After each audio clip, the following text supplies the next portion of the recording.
Sometimes expansion feels like loss, and that's the part we don't talk about enough. Welcome to video 4 in the Identity Upgrade series, How to Step into Your Next Level. I'm Angie Hawkins, the Inner Glow Coach, and I help women stop playing small, rewire the beliefs that keep them stuck, and become the woman that can actually hold her next level.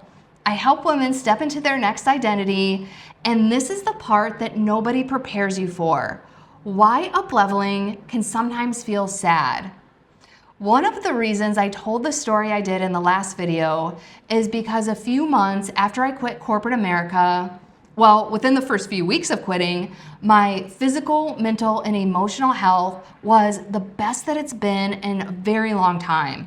So I was feeling amazing and still had the early momentum of building my Inner Glow coaching business. But after a few months, I started feeling a profound sadness, and it didn't make sense. Nothing was inherently wrong. I had done the courageous badass thing, and I was feeling really proud of myself. I had up-leveled, but I sat with my sadness, and on that note, I'm going to do a playlist soon on emotional regulation because learning how to feel your quote-unquote negative feelings while feeling safe in your body is one of the most valuable tools that you can learn as a functional adult.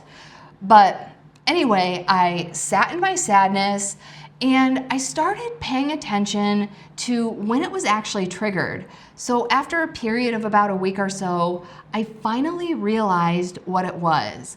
And I was grieving the old version of myself. So even though I had done the courageous thing and I had up-leveled to a new and improved version of myself, I was grieving the old me.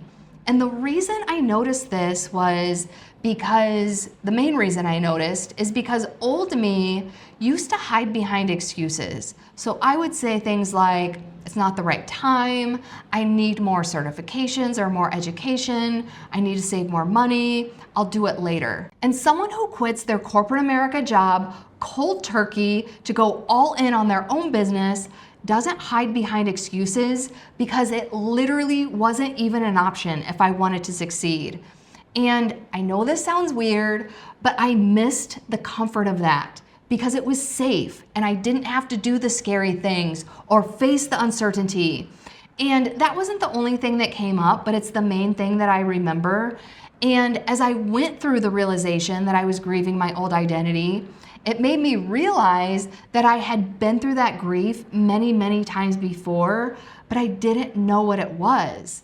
But after I thought about it, I was like, this makes so much sense because our nervous system is wired for familiarity, not happiness or success.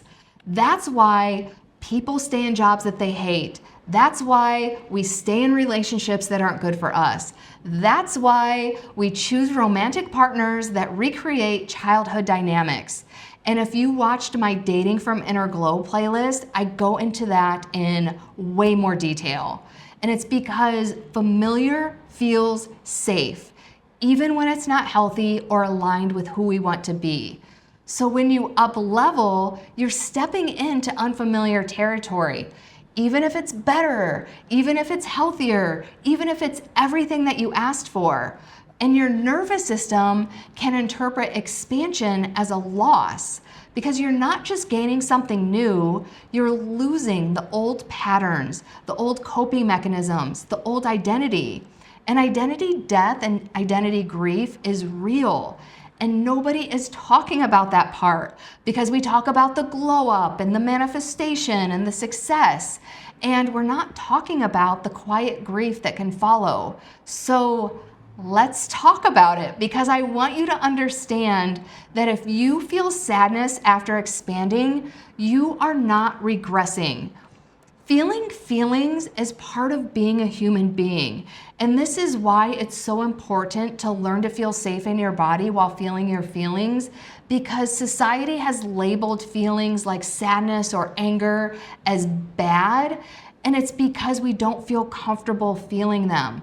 But when you feel safe in your body while feeling your feelings, They're just feelings. And that's why I keep using air quotes when I say negative feelings, because I don't even look at them as negative anymore. It's just part of being a human being.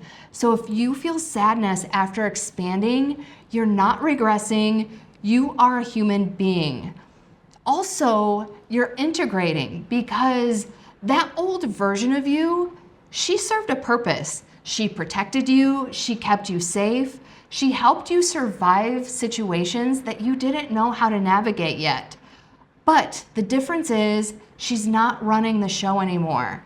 And this is where identity grief becomes so powerful, because instead of shaming that version of us, we honor her and we thank her. And then we gently move her aside as our new identity takes the driver's seat. So, for our final action step of this series, I want you to journal on this. And I know not everyone likes to journal, so if you don't journal, then process and reflect on it. What former version of me am I grieving? Is it the people pleaser, the perfectionist, the hustler, the woman who played small, the woman who tolerated less than she deserved? And actually think about the purpose that that version played in your current version of you, or any iteration of upleveling that you have done. And then at the very end, and even if you are a journaler and write this down, I also want you to say it out loud. Thank you for protecting me. You don't need to run the show anymore. Because this is the key. These former versions of you, they don't disappear. They integrate. Their habits and beliefs are part of your story, but they don't get to drive your decisions anymore. And when you stop fighting them, you stop feeling like something is wrong with you. Expansion feels good, but it doesn't always feel like rainbows and unicorns. Sometimes you can have this low-grade feeling of sadness and grief. And it doesn't mean that you made the wrong decision. It means that you are evolving. So remember, thank you for protecting me. You don't need to run the show anymore. And if this series resonated with you, you are not stuck. You're in transition. And I know transition can feel messy, but it's also a very beautiful process. So if you want support, stepping into your next level and becoming the woman that can hold yourself at your next level, this is the work that I do, and I can help you with that. If you're interested in working with me, all of my links are in the description, and I will see you in the next evolution.